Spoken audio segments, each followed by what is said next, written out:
I said, not her. The words landed flat on the white tablecloth, sharp without being loud. The kind of quiet command that didn't need repetition. And for a moment, even the soft clinking of glasses around the room seemed to hesitate, as if the entire restaurant had inhaled at once and forgotten how to exhale. Ethan Caldwell didn't look up when he said it. His eyes fixed on the reflection of his own hand adjusting the cuff of a watch that cost more than most people's monthly rent. Precise, controlled, untouched by anything as ordinary as discomfort. Across from him, the waitress stood still, not frozen, not shaken, just still, like someone who understood that silence could carry more weight than any response. Her fingers rested lightly on the edge of a small order pad, knuckles pale but steady, her posture straight, her presence quiet in a way that didn't ask to be noticed and yet couldn't be ignored once seen. The manager shifted awkwardly a few feet away, already calculating how to fix the moment. Before it became something larger, something that might ripple through a room full of people who paid to avoid discomfort. Of course, Mr. Caldwell, the waitress said, her voice even, neither defensive nor submissive, just measured, as if she had already accepted something no one else in the room understood yet. She turned slightly, ready to step away, her movements smooth, efficient, practiced, the kind that came from years of doing the job well without expecting recognition, and that was. When it happened, not a loud interruption, not a dramatic reveal, just a voice from behind the service station, casual, unaware of the shift it was about to create. Clara Bennett, table 7 is still yours. The name slipped into the air like a dropped note in a quiet song. And for the first time since he sat down, Ethan paused, not visibly at first, just a fraction of a second where his hand didn't complete its movement, where the rhythm of his control missed a beat. Clara Bennett, the name, echoed somewhere deeper than the room, somewhere older than the polished floors and soft lighting, somewhere tied to a memory he hadn't revisited in years, a late night, a failing system, a message that arrived without a sender, precise, urgent, impossible to ignore. He didn't move right away, didn't look up, but something in the stillness shifted, subtle but undeniable, like the moment before a storm changes direction. Clara kept walking, unaware or perhaps simply uninterested in whether he followed the thread of recognition pulling at him now.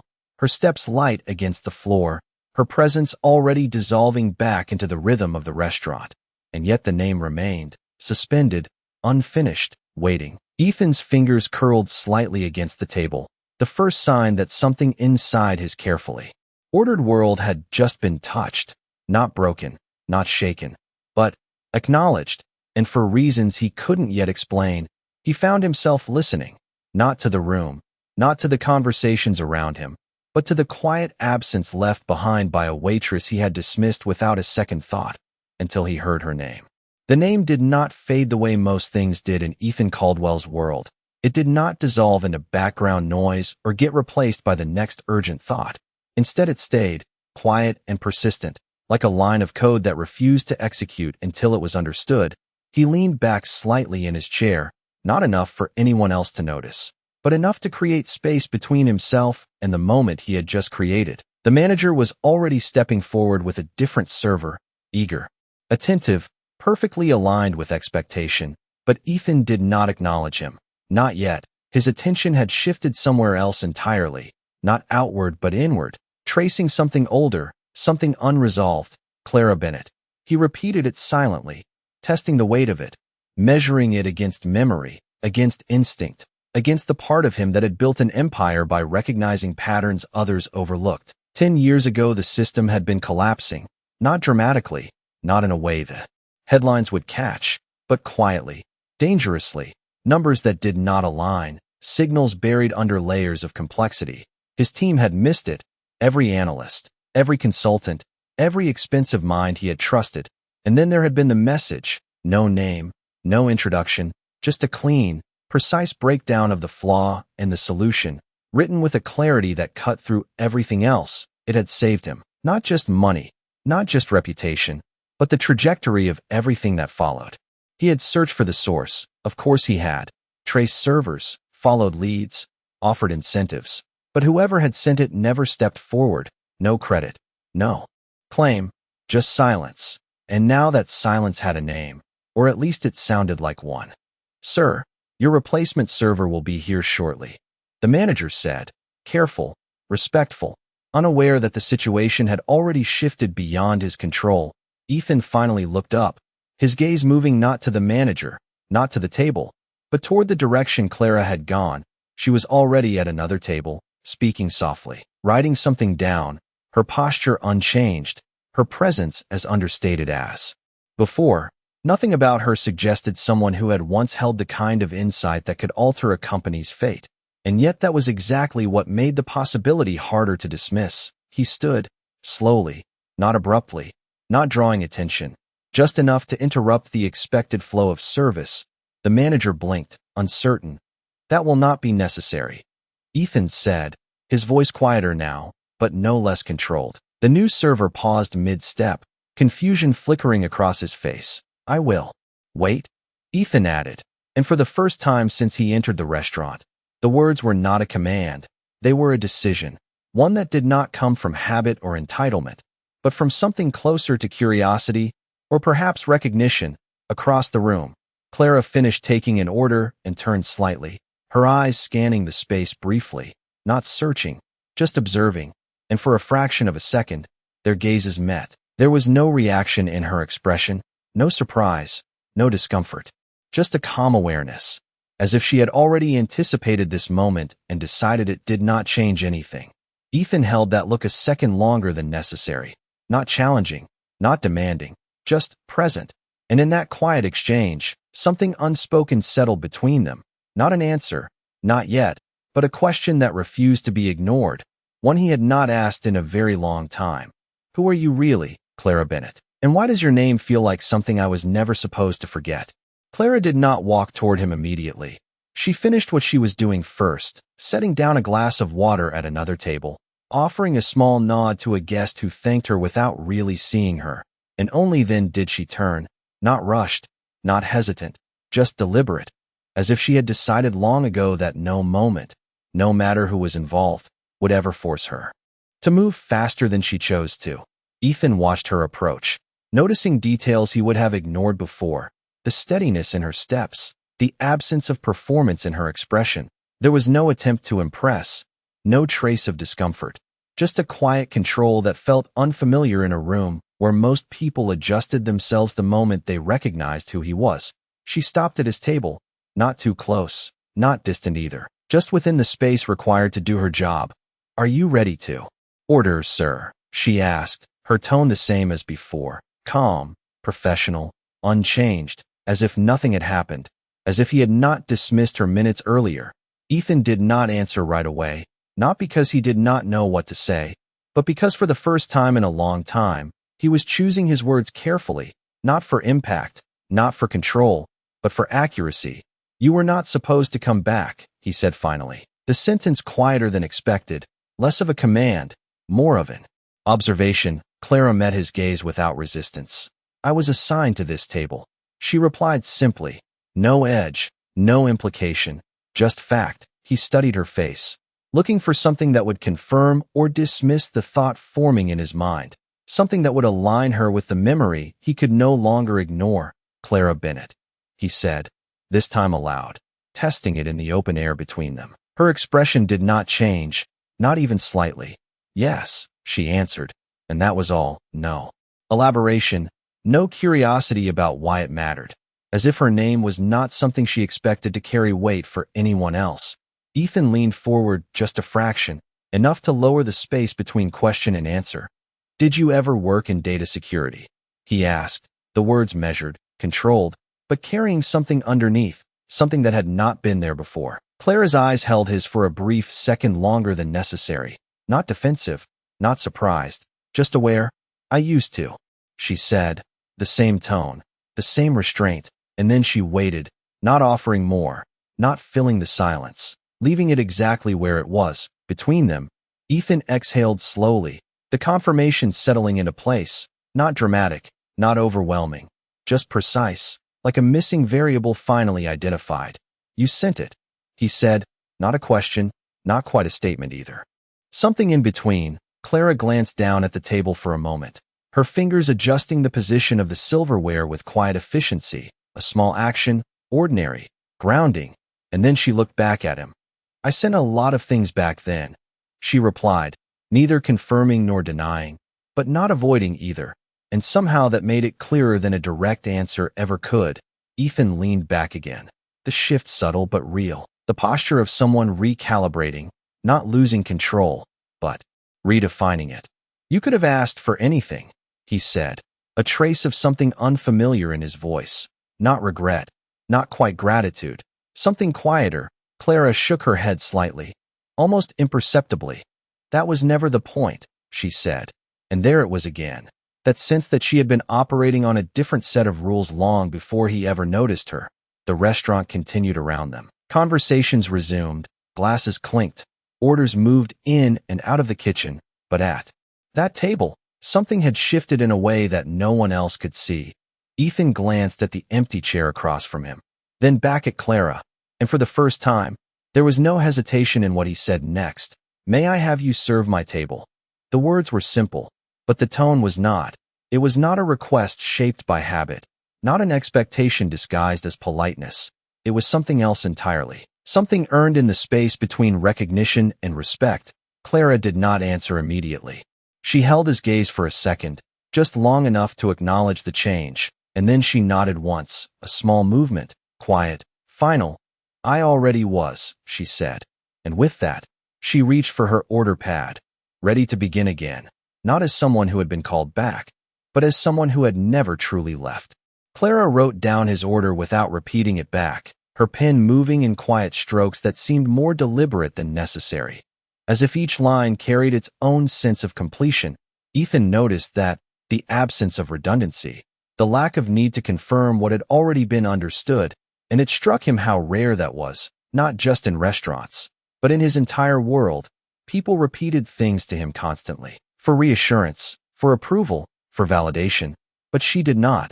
She simply nodded once and turned toward the kitchen, leaving behind a space that felt oddly different from before, not empty, but settled. Ethan sat there for a moment, his hands resting lightly on the table, his reflection faintly visible in the polished surface of his water glass. And for the first time that evening, he was not thinking about the meeting he had scheduled later, not about the numbers waiting for his review, not about the deals that usually occupied every available corner of his mind. Instead, he was thinking about timing, about how something so significant had been delivered into his life years ago without announcement, without identity, and now, just as quietly, it had returned, not asking to be recognized, not demanding acknowledgement, just present. The door to the kitchen swung open and closed in a steady rhythm, servers moving in and out, carrying plates, clearing tables, maintaining the seamless illusion of effortlessness that defined places like this.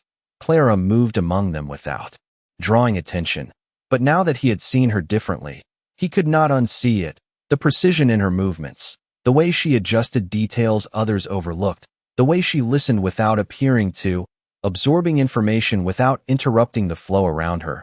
She was not just working, she was observing, understanding, refining, the same pattern he had recognized in that message years ago, concise, intentional, efficient. When she returned with his drink, she placed it in front of him, with the same quiet care, aligning it just slightly to the right, not centered, not random, exactly where his hand would naturally reach. He noticed that too.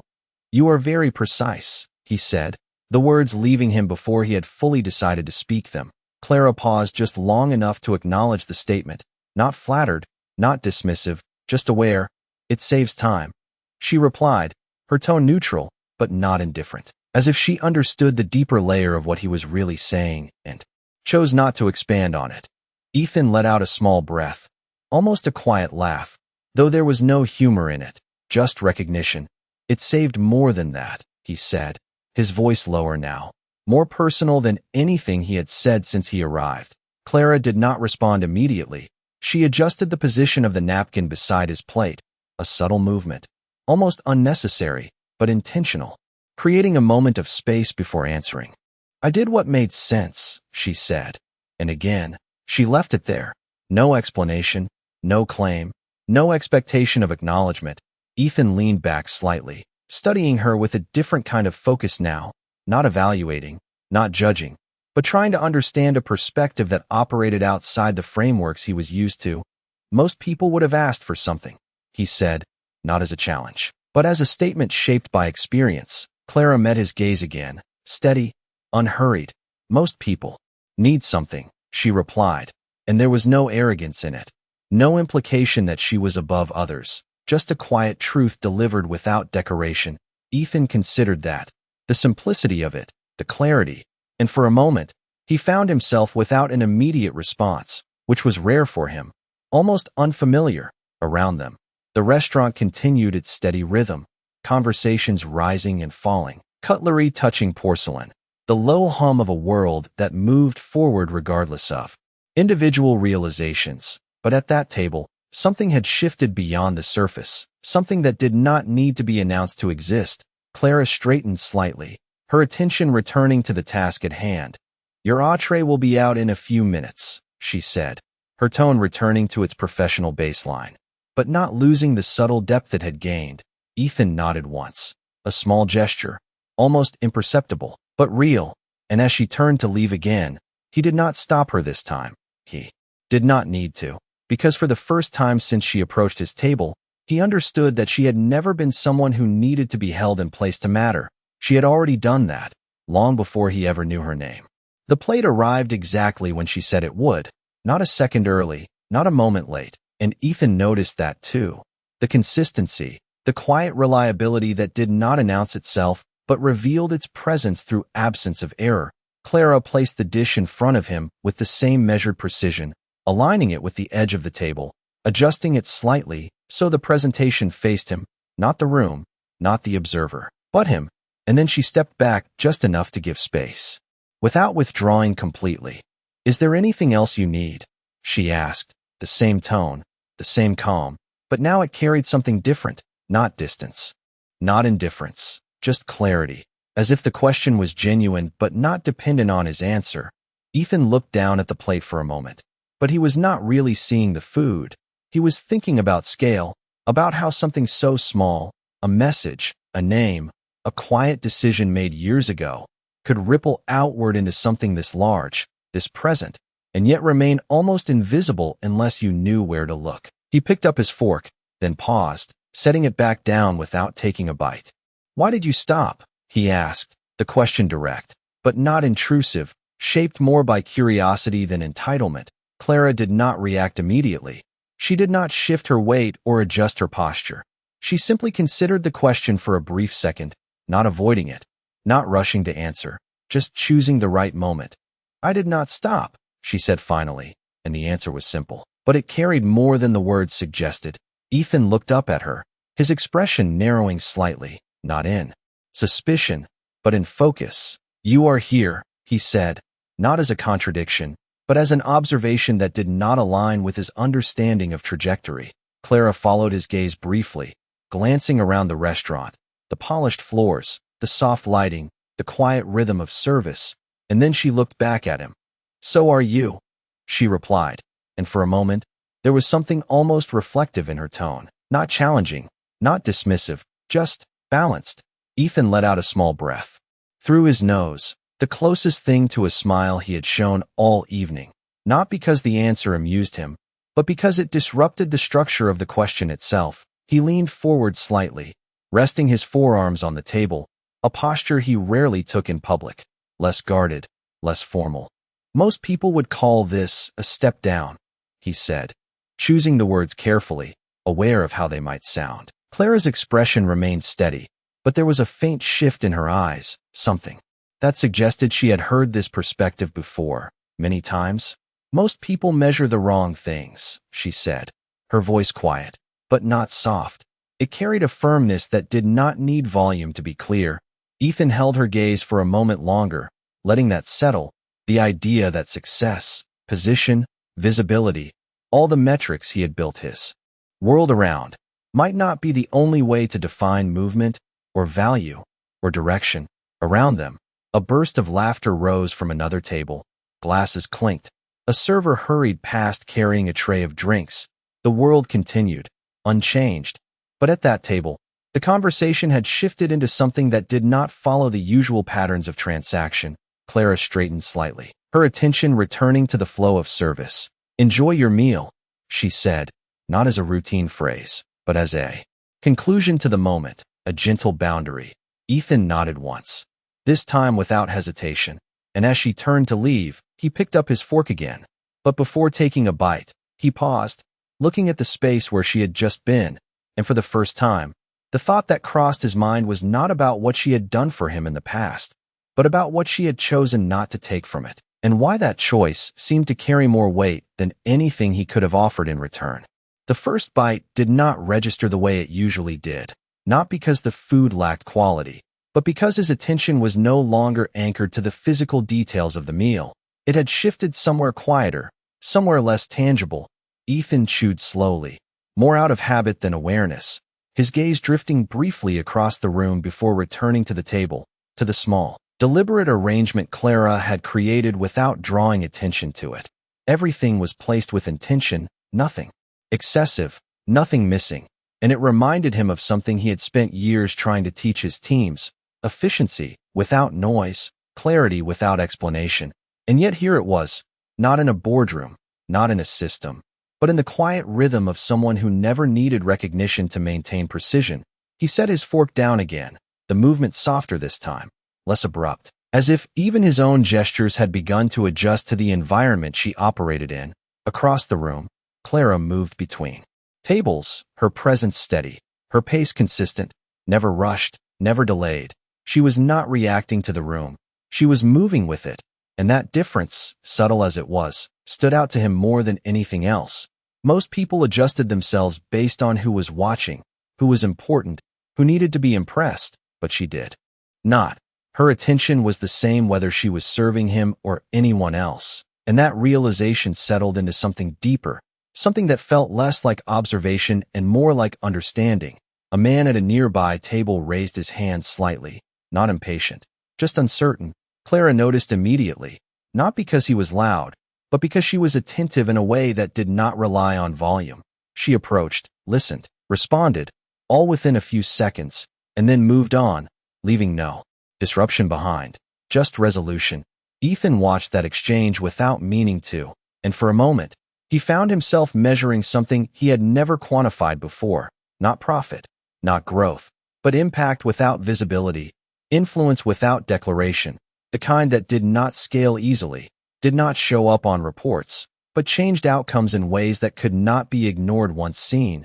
His phone buzzed lightly against the table, the screen lighting up with a message from his assistant, a reminder about the meeting scheduled in 45 minutes, a decision that would affect hundreds of employees, numbers that would shift markets, the kind of moment that usually demanded his full attention. He glanced at it briefly, then turned the screen face down without responding. A small action, but not insignificant. It was not avoidance, it was choice. Clara returned a few minutes later, not hovering, not interrupting, just present when needed. "How is everything?" she asked, the question simple. But now it carried a different weight, not because of what she asked, but because of what she did not need to add to it. Ethan looked up at her, and for the first time since he arrived, his answer was not automatic, not routine. "It is exactly what it should be," he said, and there was a quiet honesty in it that had not been there before. Clara nodded once, acknowledging the answer without amplifying it, as if she understood that some statements did not need to be expanded to be complete. Ethan hesitated for a moment, then added, "You never followed up," the words softer, less structured, more reflective than anything he had said so far. Clara's eyes met his again, steady, unguarded. "I did not think it was necessary," she replied. And there it was again, that pattern, that perspective that did not align with expectation but made sense once considered. Ethan leaned back slightly, letting that settle. The idea that something valuable could be given without expectation of return, without even the intention of being remembered, and that perhaps the absence of follow-up was not a missed opportunity, but a deliberate choice, one that carried its own kind of strength. Around them, the restaurant continued its quiet rhythm, but at that table, the conversation had moved beyond transaction entirely, into something that did not need to be named to exist. And as Clara turned to continue her work, Ethan realized that for the first time in a long time, he was not thinking about what he could gain from the person in front of him, but what he had already been given, long before he knew where it came from. The check arrived without ceremony, placed gently at the edge of the table, not pushed forward, not announced, just made available, as if it understood that timing was not something to interrupt, but something to respect. Ethan glanced at it briefly, but did not reach for it right away, his attention lingering instead on the subtle shift in the evening. The way something that began as dismissal had settled into something far more deliberate. Across the room, Clara was finishing another table, her movements unchanged, her focus steady, as if nothing about this interaction had altered her rhythm. And perhaps that was what stood out the most. She had not adjusted herself to the significance of the moment. She had not leaned into it, had not tried to extend it. She simply continued, consistent, unaffected, and in that consistency, there was something that felt more grounded than anything he was used to. Ethan opened the check folder slowly, not out of hesitation, but out of awareness. The total was what he expected, precise, itemized, clean, no surprises, and yet he found himself holding it a second longer than necessary, not because of the number, but because of what it represented, an ending to something that did not feel finished. He reached into his jacket, pulling out his card, the motion automatic, practiced, but he paused before placing it inside, his eyes lifting again, searching the room, not out of impatience, but intention. Clara noticed, not because he signaled, but because she was attentive in a way that did not rely on signals. She approached at the same measured pace, stopping at the same respectful distance. "Whenever you are ready," she said, her tone unchanged, neither rushing nor delaying the moment. Ethan looked at her for a second, then at the check, then back at her. "Sit for a moment," he said, the words quiet, not a command, not quite a request either, something balanced between the two. Clara did not move immediately. She considered the space around them, the tables, the flow of service, and then she pulled the empty chair across from him just slightly, not fully sitting, but resting one hand on the back of it, grounding herself without fully stepping out of her role. "I have a few minutes," she said, and even that was measured, not an offer, not a concession, just a statement of fact. Ethan nodded once, accepting the boundary without pushing it.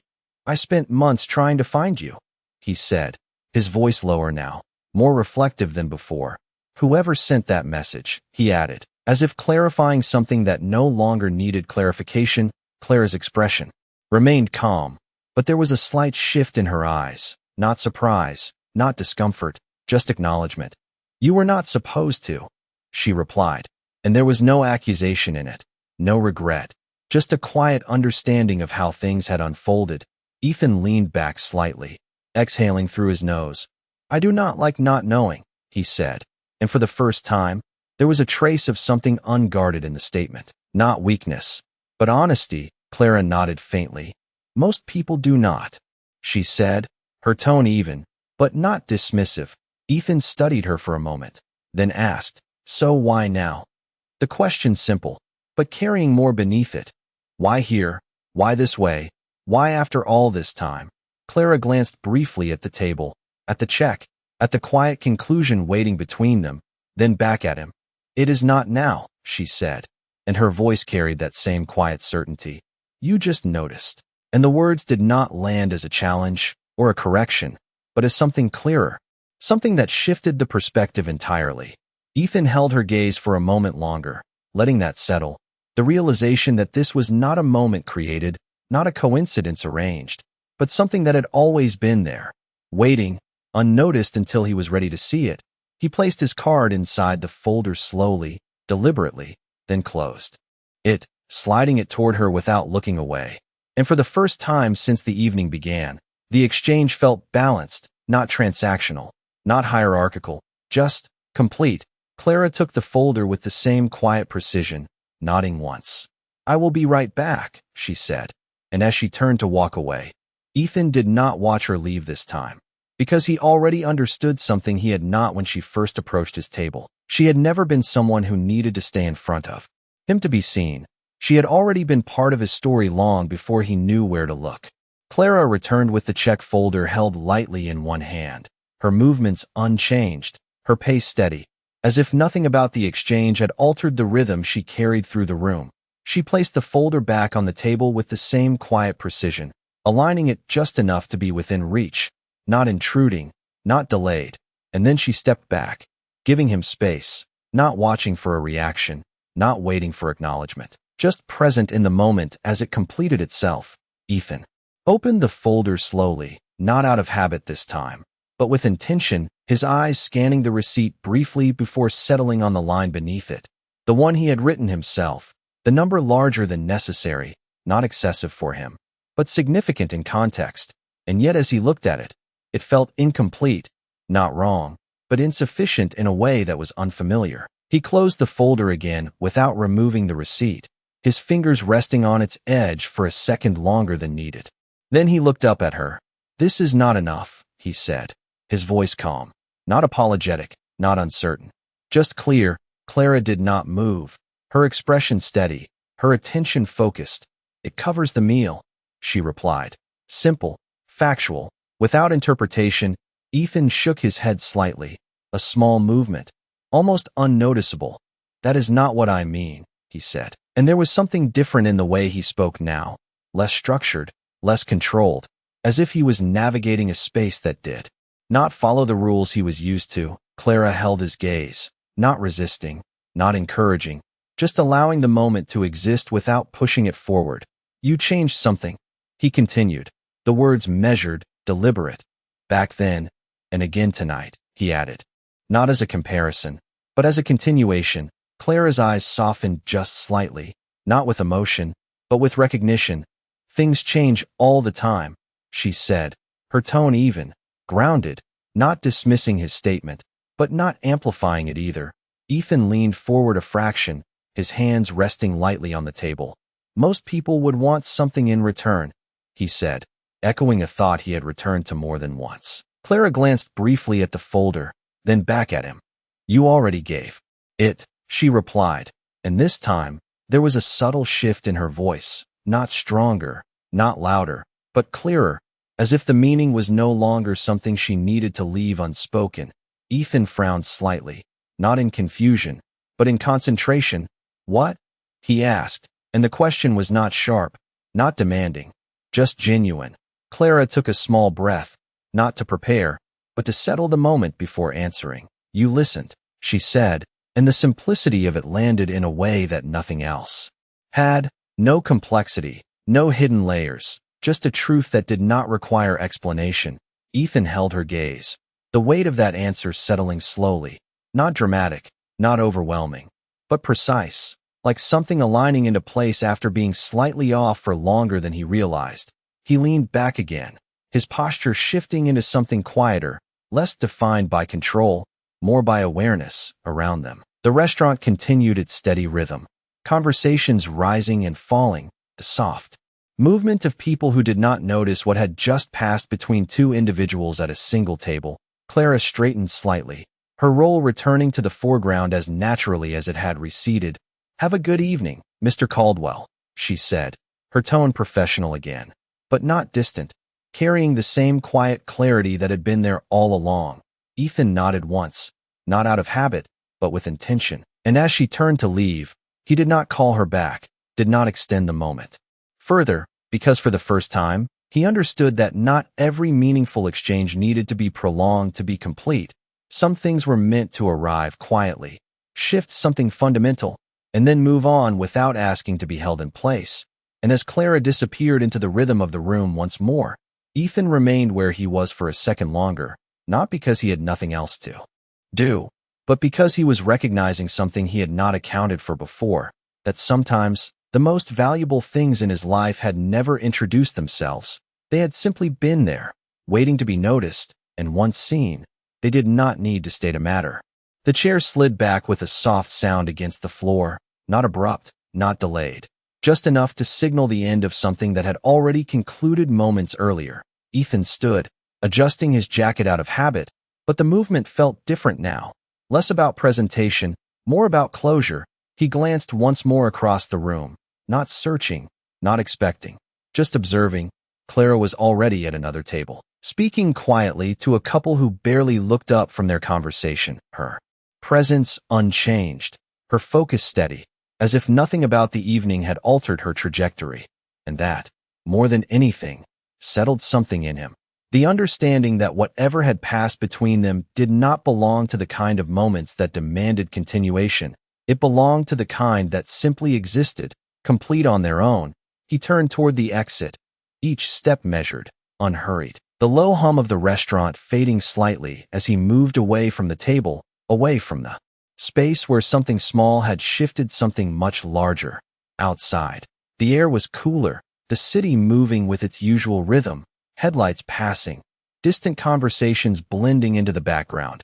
His driver stepped forward instinctively, opening the door of the car, but Ethan paused for a second before getting in, his hand resting lightly on the frame, not out of hesitation, but awareness. His phone buzzed again. Another reminder, another decision waiting, another part of the world that expected him to return exactly as he had been before.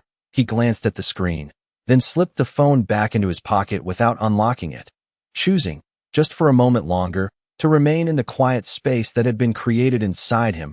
He looked up at the building behind him, the soft glow of the restaurant windows, the movement inside barely visible now. And for a brief second, he considered going back, not to extend the conversation, not to ask more questions, but simply to acknowledge something he had not fully said. But the thought passed as quickly as it came, not because it was unimportant, but because it was unnecessary. Some things did not require repetition to be understood. He stepped into the car, the door closing softly behind him.